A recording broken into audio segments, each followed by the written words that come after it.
reworks, and they had a sub in Rock Boom and a new top laner in Zamudo, and they 2-0'd FlyQuest Challengers, which was massive. Since then, FlyQuest Challengers coming back with a vengeance as Srtty under pressure. I don't think this is a play. He still has all out. This man is terrifying. Look at, he's turning Shaden. around. He's Oh my looking God, for the Shaden. fight. Srtty doesn't give a goddamn. He will go after them all. He will claim their lives and sacrifice them to FlyQuest 2 fall. Srtty gets a double kill. Spawns in the wrong position to be.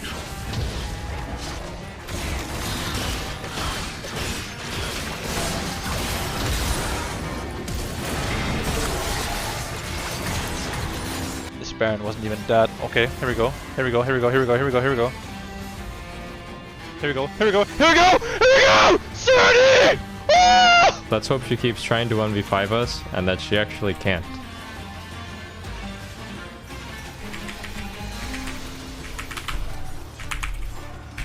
Oh fuck, my flash didn't go off. Wow, I actually pressed it.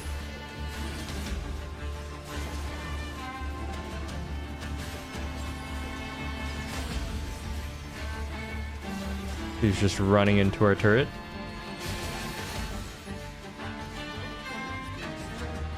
This seems reasonable.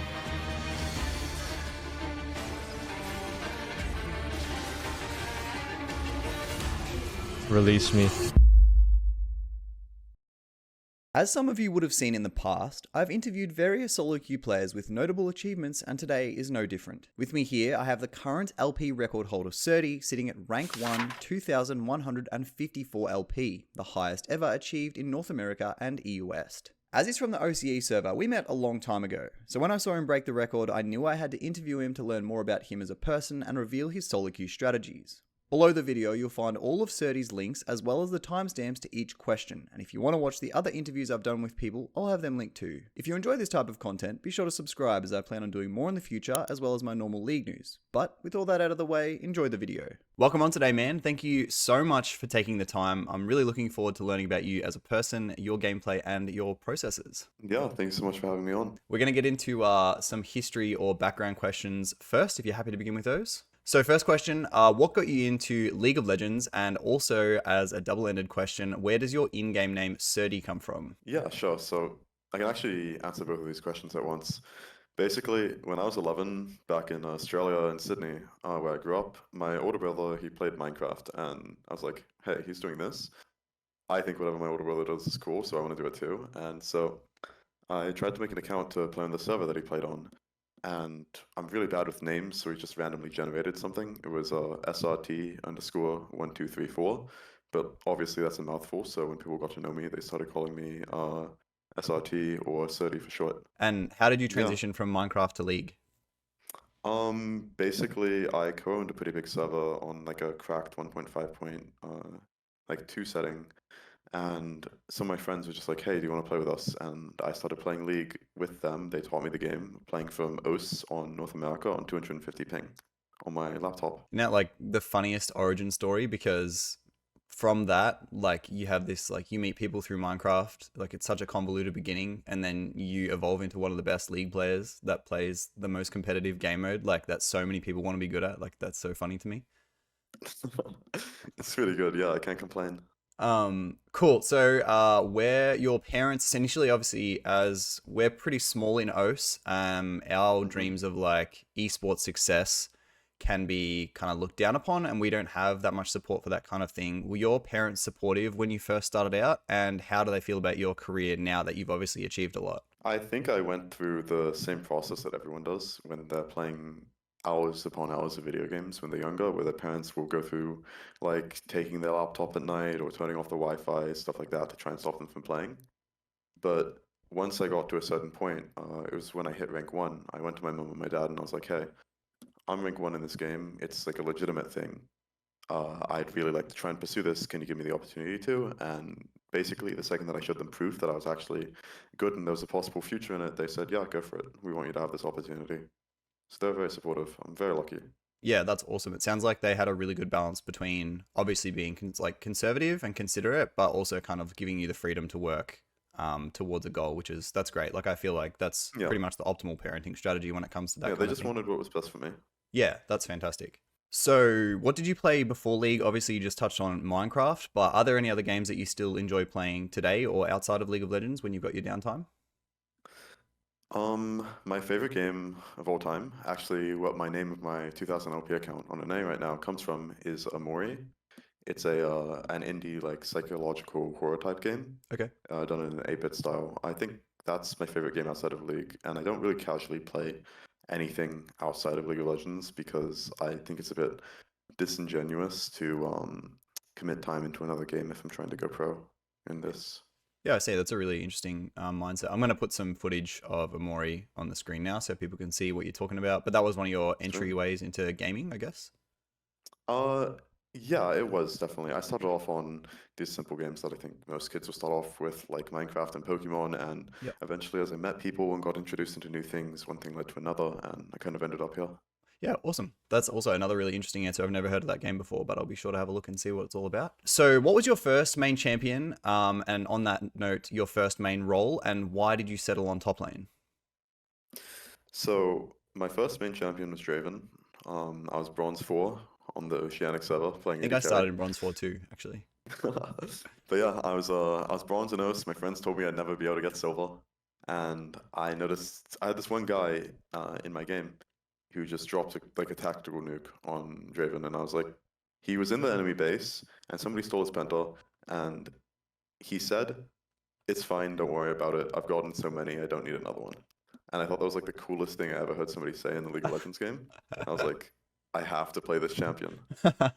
It was so awesome, especially because I was younger back then. Yeah, of course. So, what made you pull from? Obviously, that's an AD champ. Like, what process did you have to go through to get to top lane? I mained AD carry for a long time, watching players like Gosu over in America, and just thinking that they were awesome. And then I eventually moved to playing Katarina, and I hit high elo for the first time in pre-season 7, like going into season 8. Playing Cat, I got Diamond 1, and then I spoke to an Oceanic player. I think his name was Cadence, and he told me that the easiest role to go pro in Oceania would be top lane at that time. And I was like, you know what? I have a very strong mechanical baseline. I've played some Riven in the past. I might as well just do that. It was my easiest way to go pro. And so I started learning top, and then in 1 year of playing top lane, I entered rank 1 on the O server in season 8, and went from there. Yeah, wow. I didn't realize that you played top. Like, that was obviously around where we met. That's actually pretty crazy. Yeah. Like, obviously you'd played. I knew that you'd played Riven, and you're obviously really well known for your Camille and stuff now. So that's super interesting to hear where you've come from. You literally like transitioned and progressed through every role in the game, basically. Yeah, I've played every single role. I've been challenger on 4 roles. I play support, which is the one role I didn't get challenger on, a lot when I'm in challenger autofilled. So I can play everything, and I think it really helps me inside of the game, knowing what everybody wants. Yeah, I think that definitely would help. I think that's probably one of my biggest weaknesses as a one trick is I just don't know what any, like, I know all the abilities, but I don't know cooldowns and stuff like that, or I don't know like a champion's gameplay identity very well. So I feel like you'd have a very deep understanding of that. And it obviously reflects in how much you win in solo queue, really. Yeah, I like to think it does. So what do you do outside of League? Obviously, like as you said before, you feel a little bit like disingenuous or guilty when you play things when you should be committing time to League, but obviously everyone needs a rest day. What are your passions outside League, whether it's another game or sport, or like what are your other hobbies? Yeah, so I'm actually currently a full-time student, taking credits at a school in America, St. Louis University, which I am on a full ride scholarship to for League, which Amazing. is it's pretty cool. So I study a little bit in my free time. Other than that, I will like read manhwa, watch anime. Sometimes I go skiing. I used to compete nationally back in Australia Wow. in Grand Slalom and ski across. So that's a very fond pastime of mine. And skiing's obviously so much better in America. Yep. It's like not even close. Yeah, I can imagine. I was like, in Australia, we're just it's so localized. Like you have to be in a very Yes. specific place at a very specific time in the year to even like enjoy snow sports. So Mhm. that makes a lot more sense. Yeah, absolutely. So do you have any favorite skins? And also what was your first skin that you bought? Sorry.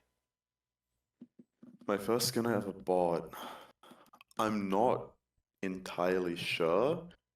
I think it was Forsaken Olaf, the red Olaf skin. Because when I was Oh yeah. originally learning the game, my friends told me to play something that was simple. I told them that in other games are like bruisery characters, so Olaf was pretty good at the time, and I picked up that skin for him.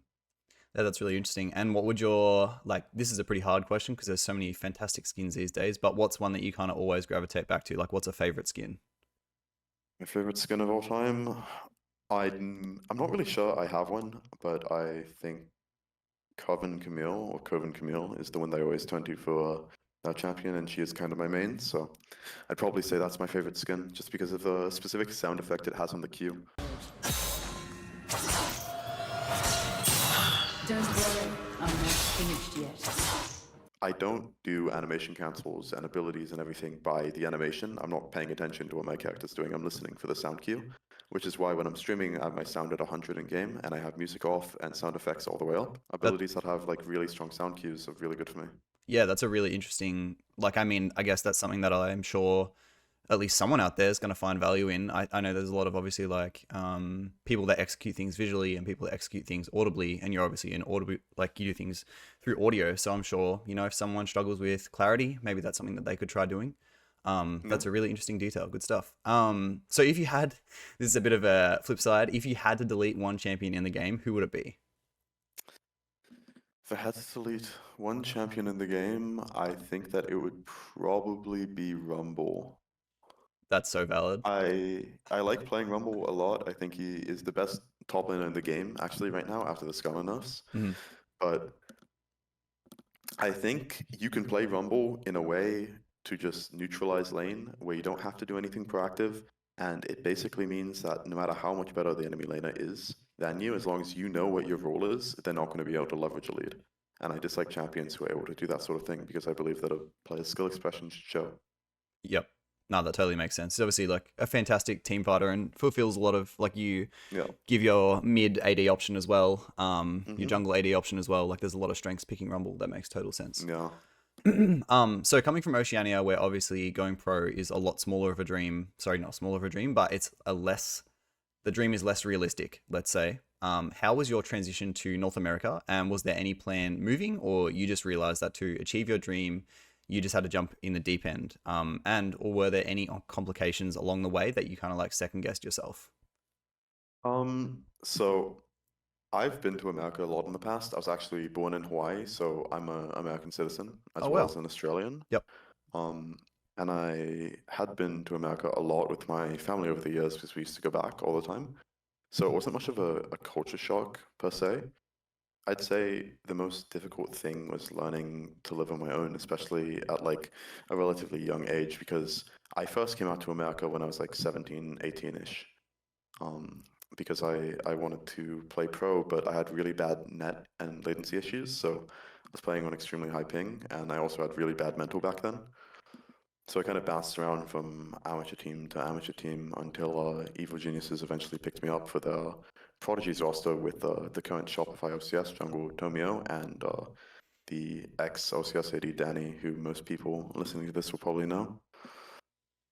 I don't think that there was necessarily like a plan, other than just, hey, I'm rank 1 in OS. I think I'm really good. If I go to America and I play well, I'm pretty sure that I'll get noticed. But getting noticed was a lot harder than I thought it would be in the NA ecosystem. Yep. Yeah, no, that's like, I think like backing yourself, right? Like backing your own ability is such an important skill. And I think it's something that really separates people when they're going for their goals. So like, that's really commendable. Like, honestly, you have to do that to realize what you want to, like, how to get to where you want to be, and that like reflects in what you're doing right now. So good stuff. Were there any complications along the way, or like anything that you were literally like, man, I'm gonna have to go back to OS, like this is just... Yeah, so actually during COVID in 2020, I decided that I was actually going to go to college and quit the game. Yep. I had a lot of struggles with toxicity inside of SoloQ. I got banned a bunch, which was a big reason why I never got picked up because of behavioral issues. On the rank ladder, I had those back in OS as well. And I think that was definitely my biggest complication. It got to the point in 2020 where I was like, you know what? This has been like such an issue for such a long time. I feel as if I've fixed it for the most part, but the damage has been done, and I think I'll just go to college. Yep. But then my friend told me to put out a LFT one last time. I had a pretty good account on the ladder at the time, which was like very high ranked and pretty good stats. And so I put that out, and I was reached out to by the coach of Evil Genius's Prodigies, and I decided, you know what, I'll give it one more try. Yeah, well, that's great. Like, I think it's such a, again, like a funny little small thing that so could have easily not been there, like your friend telling you to put that last LFT and that led you to where you are now, right? Yeah. That's great. So that's a bit of your history. And now we're going to get into some gameplay specifics, because obviously you're one of the most winning solo queue players to ever play solo queue, and I'm sure there's a lot of people who want to know all about how you do that. The first question we have is, there's always going to be like, it's literally like the most broad and probably easiest and hardest question to answer at the same time. But what's your general advice for just climbing the solo queue ladder as a whole?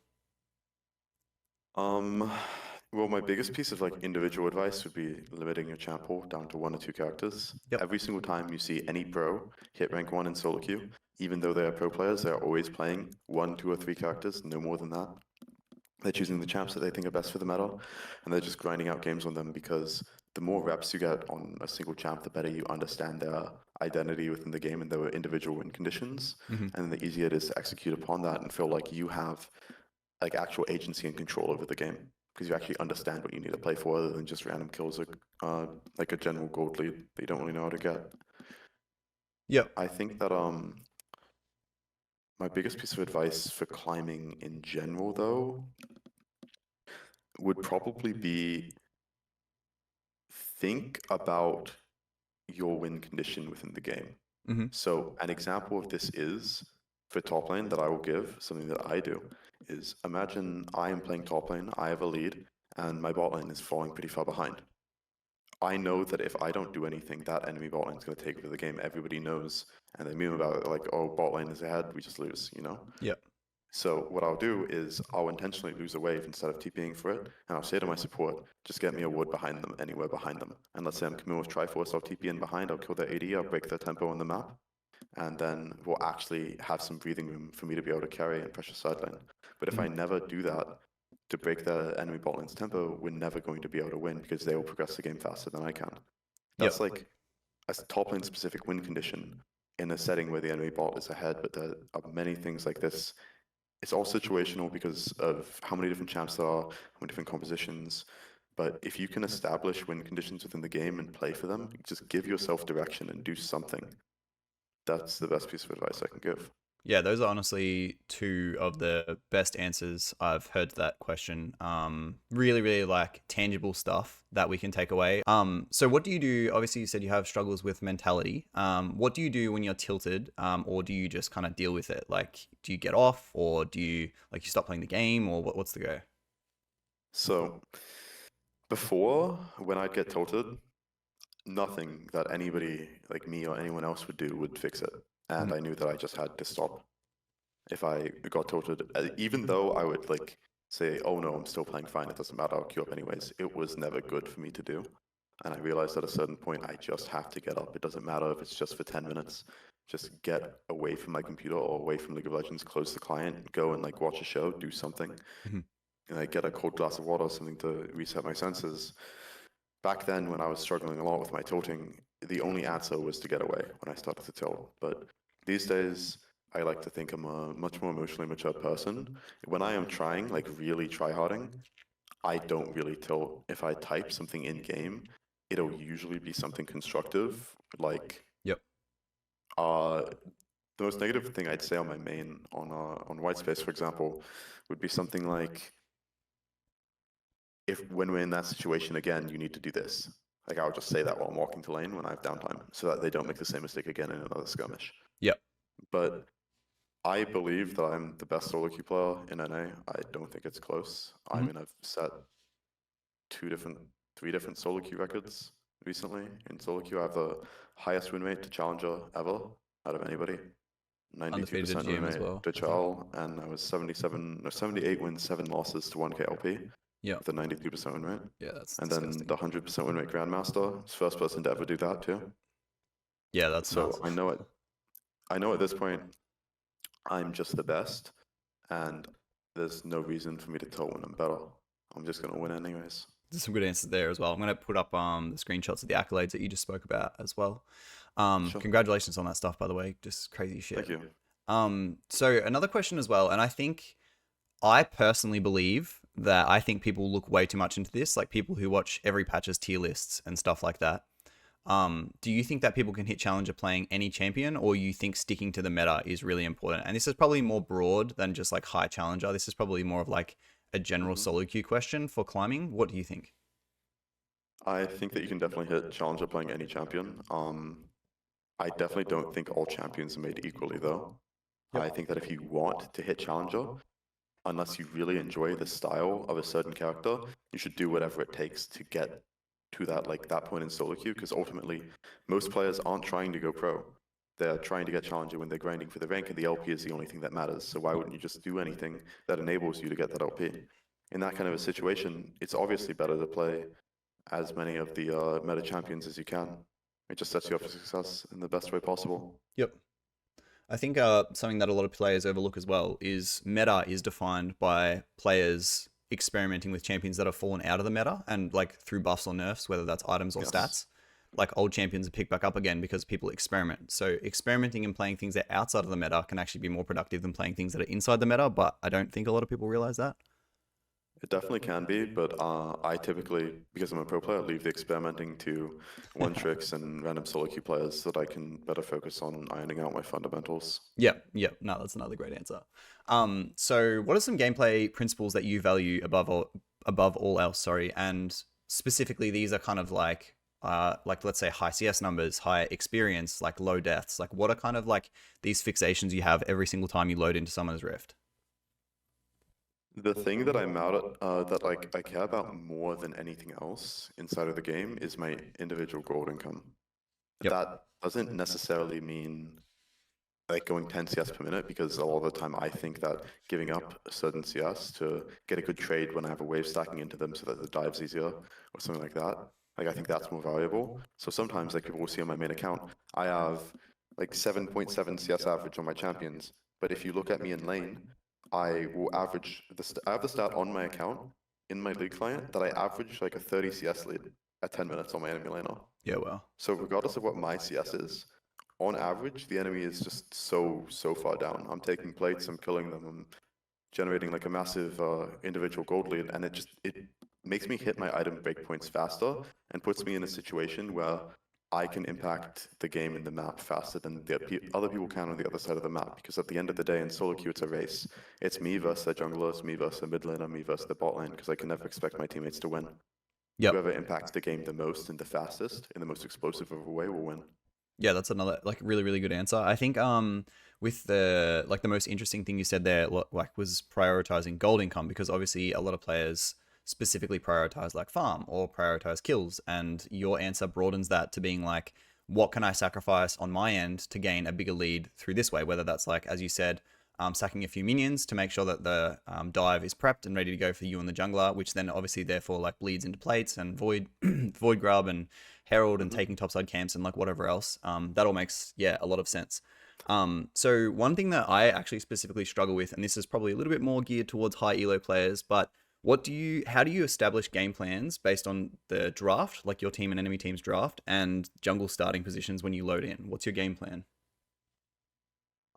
It's extremely dynamic and extremely situational. It really depends on matchup in jungle and all of the other lanes, because typically at a glance I'll be able to tell who gets prio in every lane, who clears faster in the jungle. I have a general idea of all of that, and I also know how they want to path based on the volatility of the lanes and the players within the game. Because at the highest rank in Challenger, I will see nameplates and people will do different things because those nameplates are in their game. Like if people see me in their game, my jungler will path to me. It's just how it is. If I'm on my main, the jungler will 99.999% of the time be pathing to me, because they know that I'm not going to screw up my lane, and they know that they'll be able to get a guaranteed lead by coming to me, even if it's bad for my bot lane, and they trust me to carry even though my bot lane's behind. So it's hard to give a good concrete answer regarding that, but I guess the best way I can do is like set up a scenario in my head. Let's say I was playing Camille into Renekton. My jungler is Xin Zhao, the enemy jungle is Zyra. I'm gonna not include supports or mid laners in this for simplicity, but I'm on blue side, they're on red side. The Zyra has a very fast clear, she can full clear at about 310. Xin Zhao typically wants to full clear if he is versus Zyra, because if he doesn't, he gets put behind in camps and in tempo, but Camille has a really big advantage on Renekton in the first 3 levels with Grasp Ignite TP.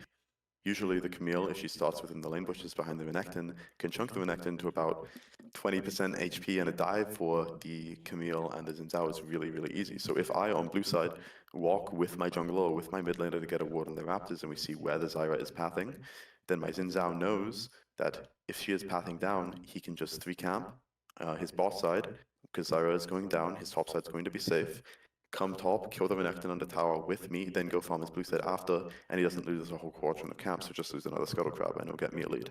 Yep. It's crazy, like, that depth of thinking. Like, I think your level as a player is really apparent through those answers, and it's literally just like, you didn't even see the loading screen. That's just a theoretical situation that you've thought up in your head. Like, that stuff's crazy, bro. That's nuts. As a pro player, you need to be able to visualize. Like, nobody's going to have... all the best players, nobody has time to play every single one of these matchups, especially not in an optimal way, because a lot of the time in SoloQ, especially in NA, I'm practicing those players who will never play it properly. So I need to imagine me versus me. Mm-hmm. Yeah. Like, I need to be able to see how it will play out. It's the only way I can learn. Yep, that makes sense.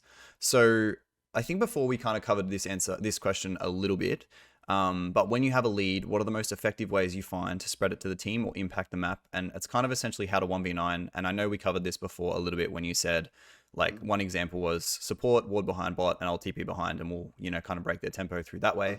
Are there any other ways that you find are really effective? Using your teammates like chess pieces is really easy when you have a lead inside of League of Legends.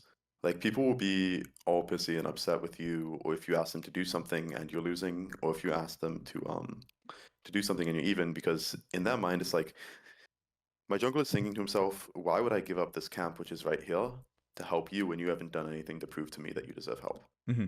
So a lot of the time, if you are ahead, your teammates will listen to you, just by virtue of you being ahead, because they'll gravitate towards the strong player. And if you can get them to, for example, get your jungler to skip their camps in mid-game and run straight to the enemy tier 2 tower, kill the enemy top under his tower, and take tier 2, if you're on a champion like Camille, that enables you to 1v9 really hard because you get so much gold. And it doesn't matter that your jungler, whatever he is, loses those camps or can't farm those camps instantly.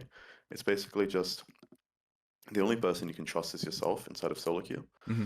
And you need to do everything and use everyone on your team to set yourself up into a situation where your champion can quite literally 1v5 the enemy 5 champs.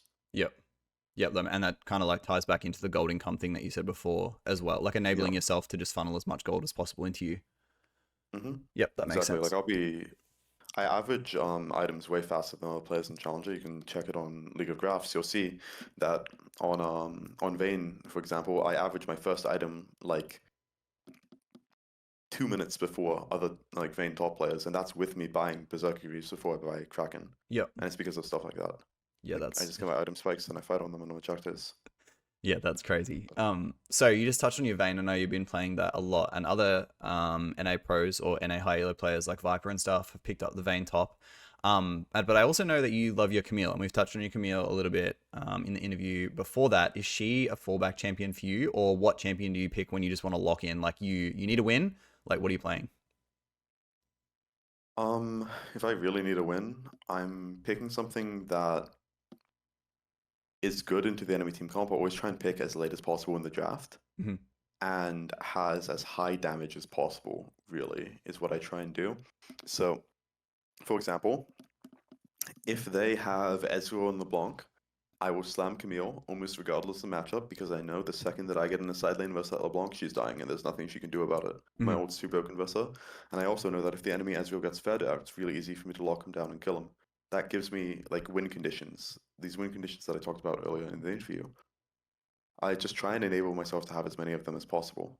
So if I'm versus 4 melees, I will lock Vayne, because there's no way they can get onto me. If they don't have point click CC, I trust myself to 1v9. Yep. And that also comes back to, like, obviously, if a mistake's made, then it's kind of just like on you. It's probably more so like a player error than the champion itself. I take individual accountability for every single time I lose, and that's why I can iron out my losses unlike other players. Even if I'll get upset at my jungler for doing something or vice versa, I'll also understand what I did was wrong. Like what I did that was wrong, and I'll change it for the next time that I play. Yep. Good mentality to It's the have. only Sounds thing I like can you've control is myself. yeah, it sounds like you've kind of gotten on top of the bit of the toxicity you were talking about before. That's really Yeah. good to hear. I had to. So we've got maybe 2, 3, 4 more. What was there? Sorry, was there ever a point that something that you implemented had a drastic effect on your gameplay improvement? And this can be either mental or something that you just started doing in game more, like you just started taking more risks, your CS numbers went up. Like, what was it that you started doing this, and then you immediately were just like, okay, this is something that I can focus on to really push myself as a player? Yeah, so I touched on earlier how toxicity was a big issue for me when I was younger. Yep. And I realized that my toxicity had stemmed from a feeling of a lack of control. I really like control inside of the game, and once I lose it, I feel like I've lost my agency, and therefore it makes me upset. So when I actually started doing something pretty tedious, it was spreadsheeting my games specifically. I'd look at each point that I died in the early game, like my first 2 or 3 deaths, and I would write it down in the spreadsheet, and I'd be like, why did I die here? Objectively, like, no bullshit, why did I die? Mhm. What did I do that caused me to die? Because I can say, oh, my jungler path spot, and so I died from full HP under my tower. Okay, that's out of my control. It is what it is. But if I took a bad trade before that wave crashed, I would hold myself accountable. Yep. And by doing that, I realized how much control I actually had over the game, and it also seemed to cure my toxicity issues. Oh, wow. So you think the increased accountability was probably one of the biggest things because you realized how much was actually in your control? Yeah, exactly. So would you recommend, obviously that will happen when you, like there's a lot of internalization and self-reflection and the spreadsheet idea. Would you recommend that to players who are obviously looking to go, like, is that like your specific learning style, or do you think that can benefit a lot of different players? I think it can probably benefit a lot of people, specifically people who are trying to go pro or solve toxicity issues, but I also think that it takes a lot of time and energy, and so I wouldn't necessarily recommend it. Mm-hmm. Yeah, it sounds like something that's one of those things. It's just, if you want to get to the level that you are, if you have like really high goals, obviously those are the things that you do that no one else does, and that's the reason why you're able to reach where you are. But if someone wants to take it Yeah. really seriously, then I mean, you got to do what the best do, right? Exactly. So do you have any SoloQ non-negotiables? Like, I'm talking, we only play 3 games a day because that's all your mental, like that's your mental energy peak, or you get off after 2 losses. Like, what are your kind of rules for SoloQ? I only play when I want to play. Yep.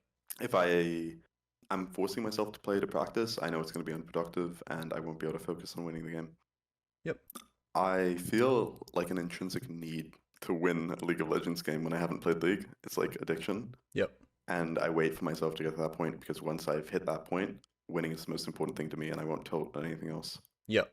That's so true. So on that, I don't even have this one written down, but do you do something like, I actually feel my biggest issue with SoloQ, and I think a lot of players struggle with this, is consistency. Like when I play at my absolute best and I'm absolutely locked in, the map just feels like I just enter flow state. I'm like 11 CS per minute, but still have like 30 KP. Like I'm in every team fight. Like it's just so a different game.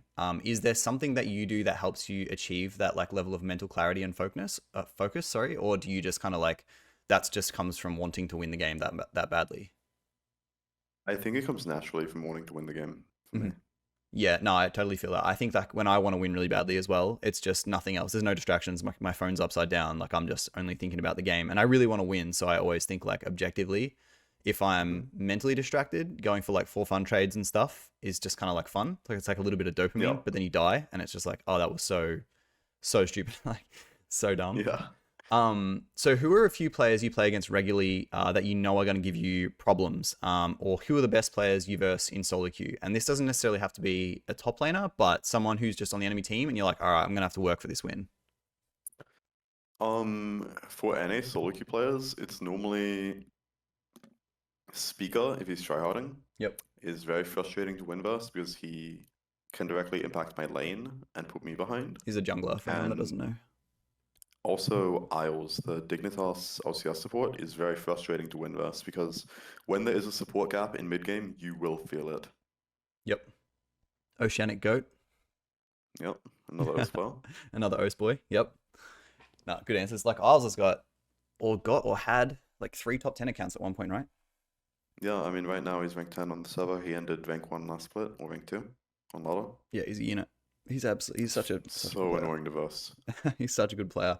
I do remember like loading in versus him when he was in OS, and it was just always like, oh, this is gonna be hard.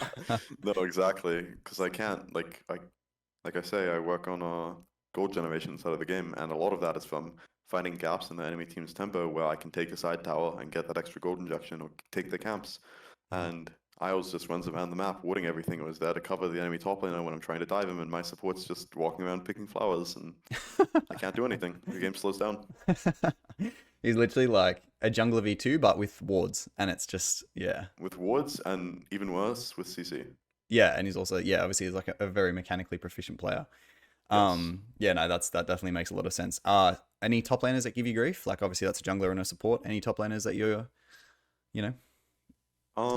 The most annoying tops to win versus in NA right now in solo queue are Fudge and Thanatos. Yeah, and you think that's because obviously they're pros, so wide champion pools? It's mostly because if I blind pick, they'll usually have something that will be very good into it, and they'll also be very proficient at it. Yep. And even if I manage to kill them in lane, they know how to play the map in a way to stop me from snowballing as hard as they would versus other solo queue players. And so it lowers my agency to 1v9 a lot. Yeah, and that's even when they like you have a lead on them. So like their Yes. ability to neutralize leads as well is very strong. Yeah. Yep, that makes sense. Cool. Good answers, good answers. So who's the best on that like kind of same vein of question? Who's the best competitive player that you've played against? This doesn't have to be NA, obviously. If you've played against anyone else in, I don't know, like when you've been boot camping or something in solo queue, like you literally in the middle of laning phase, they just did some small little thing and you were just like, holy fuck, this guy's good. There are two players that come to mind. Yep. The first one, I met in 2022 when I was on Evil Geniuses. I was chosen as one of what they called the All-Star players, who were scrimming versus DRX the night before their finals versus SKT, the World Finals. Yeah. I was laning versus Kingen and that DRX roster who won Worlds 12 hours later. That is And I nuts. played versus this guy. Yep. This Kingen dude. And I was like, okay, I don't know who this is. Well, I mean, like, I've heard his name before, but I don't know much about him. I guess I'll play with him. And I did pretty well in lane both games, but it felt like he quite literally had map hacks and was teleporting around the map killing everyone. And I did not know what to do because it felt like no matter what I did, he was in the right place at the right time, no matter what. Do you remember the matchup specifically? Like Yeah, what I champions? played Yone into his Gragas, and I played Camille into his Jax. I actually solo killed him as Camille into the Jax. Yeah, wow. And then he went I on think to that's win gonna Worlds the suck. next, like literally half a day later. Yeah, That's 12 hours crazy. later. Man, that's It nuts. really impressed me because I was good mechanically and good at laning, but my map play was kind of weak back then. And this guy was just the single best player playing the map I had ever versed in my life at that point. Yeah. He was And I was also, like, did he win an "Holy, MVP for this is Worlds what I that year? want to be." He won Finals MVP. Yes. Yeah, exactly. So he's obviously like, you could have said the best player at the tournament at the time as Yeah, well. I played versus him and I was like, well, I don't know how to beat this guy. It doesn't matter what I do. I just lose. It's insane. That would have been a really eye-opening experience, right? Like versus someone who's Yes, just it like was. on another, like a literal world winning level. Yes. Yeah, it that's was- nuts. It was crazy. Awesome. So the interview's been fantastic. Lastly, what is the goal for your career? Are you winning worlds? Like, what's the go? Are you gonna stream after? Like, you got content in your sites? Like, what are you doing? Well, I've been thinking about this for a while actually. I had some talks with some teams a little bit in off-season. This off-season, after winning Academy, we won in the fastest finals best of 3 ever in Academy history. Yep. We stomped the enemy team in 3 20-minute back-to-back-to-back games. My God. And then I broke a solo queue record. I got reached out to a little bit by NRG, and I spoke briefly with them, but never ended up like developing into anything more. Yep. And going into 2025, I would like to play LCS or Americas, whatever it's going to be called. I don't care if it's for a LAN team. I don't care if it's for a Brazil team. I don't care if it's for an NA team. Yep. Unfortunately, the NA teams, as much as I love America, have sort of lost my my loyalty as a player because of a lot of practices that go on in America, which are wonderful. But I think they go on everywhere, so it's like chill. But I think that I was told after the MSI tournament by Pupo that he thought that I was one of the last players coming out of NA who would genuinely be able to compete versus the Eastern players. Mm-hmm. And I want to prove that to everybody in the world, really. Yep. Because I always have played better versus Eastern players than I did versus Western. I don't know why, but I genuinely believe that I'll be able to beat them on an international stage. So how realistic is it for you to, like, in achieving that goal? Would you be setting up a boot camp where it's literally like a month of you just getting top 10 Korean solo queue ladder and then hopefully getting realized that way? Like, how do you kind of do what Griffin did? I could go to Korea, and I'm very confident I would do very, very well on that server. But right now I'm playing Academy over in America. I'm need to win Academy again, and then if Flycast would take me as a sub to Worlds, I go with them if they qualify. Yep. And then after that, I have to go for a quarter at UCI, which is a school I'm transferring into on scholarship. It's a very good college, one of the best colleges in America, and I need to go and do that one quarter so that I can always come back. I can take academic leave and go back to league, but I'll always be able to get back in there without having to go through the application process. Yep. And then after that, I'll have some free time. So maybe over the December period, I'll have the chance to go and play in Korea, and then hopefully play LCS in 2025. Yeah, it sounds like you've got all the stepping stones in place to achieve what you want to achieve, and you've thought with a lot of foresight. That's good to hear, especially if someone, because you're in your early 20s, right? Yeah, I'm 22. Yep, exactly. You've got literally the entire world ahead of you, bro. Wish you nothing but success. Honestly, I'm rooting for you as an Oceanic player and someone that's known you for a long time, and I'm sure a lot of the people listening are also thinking the same. Do you have anything that you would like to finish off with? Obviously, I'll have all your links and everything in the description below. Guys, check him out. Obviously, he streams. As you said before, you stream when you feel like playing, so it's kind of irregular sometimes, but I feel like you stream enough to be relevant. Yeah, I stream a few times a week, or I try to at least, and I'll normally stream for like 4 hours at a time. I try to make sure that my gameplay whenever I do stream is at like as high of a level as I can make it. Mm-hmm. So Yep, and anything I else think to if you close? wanna, Sorry. well, if you want to learn top lane, I don't do coaching, but if you come to my stream, ask me any question, I'll answer it to the best of my ability, and that's better than the paid coaching you get from anybody else. Because when it comes to top lane, I know more than everyone else. I love it. Anything else that you want to close off with, or that's about it? That's about it. Just thank you for having me on. Yeah, absolutely, man. Like, honestly, as I said before, just hope you achieve all your goals. All the best with everything. Everyone, make sure you go check out Srtty's channels. Everything that you need will be in the description below. And yeah, thanks for coming on again, man. All the best. Awesome. Thanks so much. I'll talk to you later. Peace. Bye.